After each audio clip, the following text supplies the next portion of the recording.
किराएदार बेटा। उठ जा नालायक, सुबह के 8 बजने को है, तुझे एग्जाम नहीं देना क्या? थोड़ी देर और सोने दीजिए ना पापा। तू उठता है या फिर मैं तेरे ऊपर पानी फेंकूं? रोज गधों की तरह सोता रहता है, पेपर की कोई टेंशन ही नहीं है। और एक हमारा समय था जब हम पेपर में फेल होने के डर से रात भर पढ़ा करते थे, सो ही नहीं पाते थे। तो क्या आप उसका बदला मुझसे लेंगे? मैं 15 मिनट बाद उठ जाऊंगा, आप प्लीज जाइए, मुझे डिस्टर्ब मत कीजिए। इतना कहकर रौनक रजाई ढककर फिर से सो जाता है। तू ऐसा नहीं मानेगा, रुक मैं अभी पानी लेकर आता हूं। बस फिर क्या था, इतना कहकर वो भागते हुए बाथरूम में जाते हैं और पानी की एक बड़ी सी बाल्टी लाकर रौनक के ऊपर फेंक देते हैं। पानी पड़ते ही रौनक झट से उठ जाता है। ये आपने क्या किया पापा? अब तो उठेगा नहीं तो यही करना पड़ेगा ना। वैसे थैंक्स डैड, आपके कारण ना अब मुझे नहाने की भी जरूरत नहीं पड़ेगी। चलिए अब आप माँ से बोलकर मेरे कपड़े निकलवा दीजिए, तब तक मैं ब्रश कर लेता हूँ। वैसे कल ना आप एक काम और करना, नहलाने के साथ साथ मुझे ब्रश भी करवा देना। ये ब्रश करने में ना मुझे बहुत आलस आता है। रौनक की बातों से अरविंद का मुंह खुला का खुला रह जाता है। वो अपनी पत्नी कमला के पास जाता है और रौनक की हरकतों के बारे में बताता है, जिसे सुन उसकी पत्नी हंसने लगती है। तुम अपने बेटे को समझाने के बजाय हंस रही हो।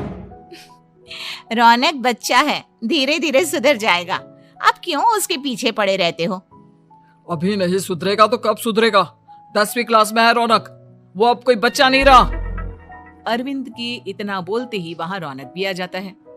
क्या डैड, मैंने आपको एक काम दिया था, वो भी नहीं हुआ आपसे। अरे क्या हुआ बेटा? माँ, मैंने डैड से बोला था कि वो आपको बोलकर मेरे स्कूल की यूनिफॉर्म निकाल दे, लेकिन मेरे पीछे पड़ने के अलावा इनसे एक काम ढंग से नहीं होता। देख रही हो कमला, देख रही हो अपने लाडले को? अरे आप चुप रहिए जी। चलो बेटा, मैं तुम्हें कपड़े निकाल कर दे देती हूँ। बस ऐसे ही साल पर साल बीतते जाते हैं, लेकिन रौनक के रवैये में कोई बदलाव नहीं आता। वो पहले से भी ज्यादा आलसी और पूरी तरह अपने माता पिता पर निर्भर हो जाता है। 2 साल बाद पता नहीं कहाँ गायब रहता है पूरे दिन, अब तक तो आ जाना चाहिए था। अरे आप इतनी फिक्र क्यों कर रहे हैं उसकी? दोस्तों के साथ खेल रहा होगा, आ जाएगा अभी। ये कोई टाइम है खेलने का? 10 बजने वाले हैं, इतनी रात में कौन खेलता है? कमला कुछ कहती उससे पहले ही रौनक वहां आ जाता है। मम्मी जल्दी से खाना लगा दो, बहुत भूख लग रही है। तुम्हें तब तक खाना नहीं मिलेगा जब तक तुम बता नहीं देते कि इतनी रात गए कहां से आ रहे हो। ओ प्लीज डैड, अब आप इसी पे प्रद्युमन बनकर मेरे सर पर बंदूक लेकर मत बैठ जाना। अपनी फालतू की बकवास बंद कर और बता कहां से आ रहा है। माँ अब समझाइए ना डैड को। बता देना बेटा, इनको भी तसल्ली हो जाएगी। आप बोल रही हैं तो बता देता हूँ, मैं दोस्तों के साथ मूवी देखने गया था, इसलिए देर हो गई। तो इन सब चीजों में मेरे पैसे उड़ाता है? कभी 1 रुपया कमाने के बारे में सोचा है तूने? जब देखो हवा की तरह पैसे उड़ाता रहता है। माँ अब आप इन्हें चुप करा दीजिए, वरना ना मुझे गुस्सा आ जाएगा। अच्छा क्या कर लेगा? बता ना, क्या कर लेगा तू? वैसे बात तो ठीक ही है, मैं कर ही क्या सकता हूँ, पैसे तो फिर भी मैं आपसे ही मांगूंगा ना। चलिए अब ये सब बात छोड़िए और मम्मी मेरे लिए खाना लगा दीजिए। अभी लगा देती हूँ बेटा। मैं बता रहा हूँ कमला, एक दिन ये ऐसे ही बिगड़ जाएगा। ओफो, आप क्यों इतना पीछे पड़े रहते हो मेरे बच्चे के? बाद की बाद में देखेंगे, अभी आप शांति से उसे खाना खाने देंगे। अगले दिन डैडी मुझे 10,000 रुपए चाहिए। हाँ? अब इतने पैसे क्यों चाहिए तुझे? डैड आप बिना सवाल किए कभी पैसे नहीं दे सकते क्या? जब तक तू बताएगा नहीं तुझे पैसे भी नहीं मिलेंगे। अरे अब आप अपने बेटे को पैसे भी नहीं दे सकते? नालायक, तेरी उम्र के लोग नौकरी करते हैं और एक तू है जो नौकरी करने का नाम ही नहीं लेता कभी। आप लोगों के होते हुए भला मैं नौकरी क्यों करूं? अरे हम कब तक पैसे देंगे तुझे? तुझे भी तो अपने पैरों पर खड़ा होना होगा ना। कौन सा उधार के पैरों पर खड़ा हूं? अपने ही तो पैरों पर खड़ा हूं मैं। इसी तरह रौनक दिन प्रतिदिन लापरवाह होता जाता है। उसकी लापरवाही को देखते हुए अरविंद और कमला अपने बेटे की शादी कराने का फैसला लेते हैं और 1 महीने के अंदर अंदर ही रौनक की शादी मेघा नाम की लड़की से करा देते हैं। शादी के कुछ दिन बाद, रौनक, मुझे एक अच्छी सी साड़ी चाहिए, आप ला दोगे ना? हाँ, क्यों नहीं। कितने तक की आती है साड़ी? यही करीब 5,000 तक की। तुम चिंता मत करो, मैं आज ही डैडी से पैसे मांगकर तुम्हारे लिए साड़ी ले आऊंगा। आप कब तक ऐसे ही अपने पापा से पैसे मांगते रहेंगे? कोई अच्छी सी नौकरी क्यों नहीं कर लेते आप? अरे डैड के होते हुए मुझे नौकरी करने की जरूरत ही क्या है?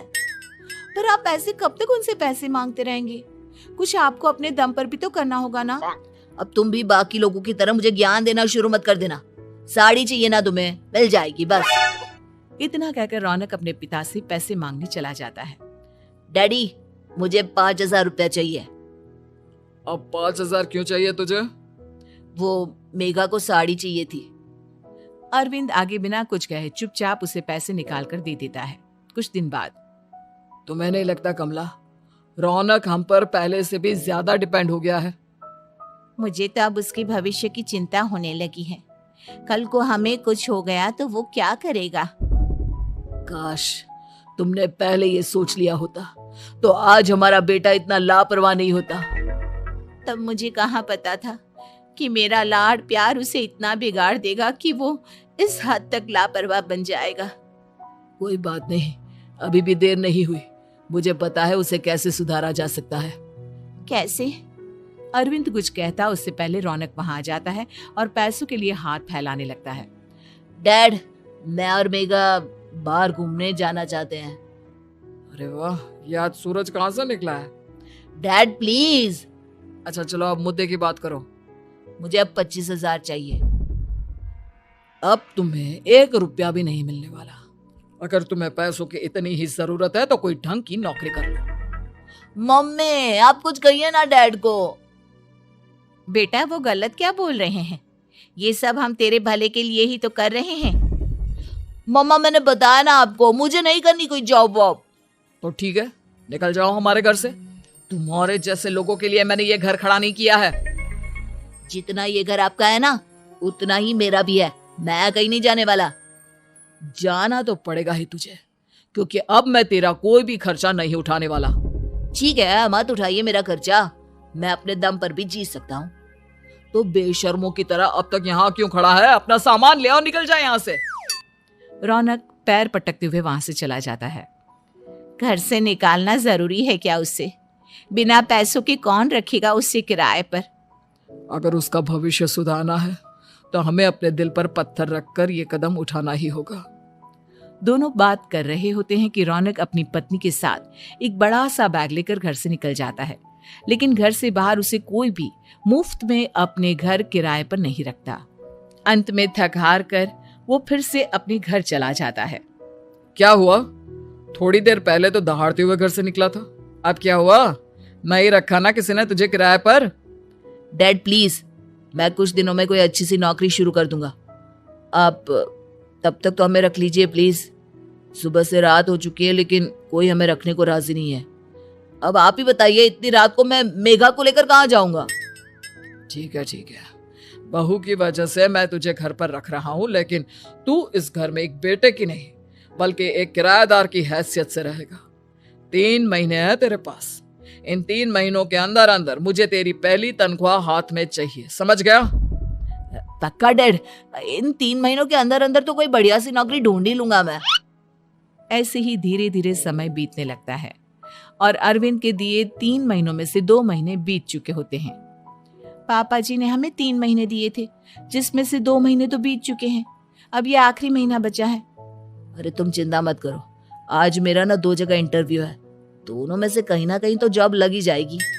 अच्छा, all the best. Raunak interview के लिए निकल जाता है, जिसके बाद शाम में रौनक घर आता है। कैसा गया इंटरव्यू? आपकी नौकरी लगी या नहीं? अरे पहले सांस तो ले लेने दो अच्छे से। बताइए ना, मुझसे तो जरा भी इंतजार नहीं हो रहा है। वो दरअसल बात यह है कि मेरी नौकरी तो लग चुकी है लेकिन पैसे बहुत कम है। कितने पैसे हैं? 15,000। इतने में अरविंद और कमला मिठाई का डिब्बा लेकर आ जाते हैं। बधाई हो बेटा। हम जानते थे तेरी जॉब जरूर लगेगी। लेकिन मेरी सैलरी बहुत कम है मम्मा। कम है तो क्या हुआ, धीरे धीरे बढ़ जाएगी। हाँ बेटा, हम तो बस चाहते थे कि तू अपने पैरों पर खड़ा हो जाए। मतलब अब आप मुझे घर से नहीं निकालेंगे? नहीं, ये सब हमने तुझे जिम्मेदार इंसान बनाने के लिए किया था। Thank you mummy papa. अगर आप दोनों ऐसा नहीं करते तो मुझे कभी अपनी जिम्मेदारियों का एहसास तक नहीं होता। आज आपने मुझे सिखा दिया कि इंसान का अपने पैरों पर खड़ा होना भी जरूरी होता है। इतना कहकर रौनक झट से अपने माता पिता के गले लग जाता है और अपनी कमाई की पहली तनख्वाह वो अपने माता पिता के हाथ में सौंपता है। इस तरह रौनक एक गैर जिम्मेदार व्यक्ति से एक जिम्मेदार व्यक्ति बन जाता है।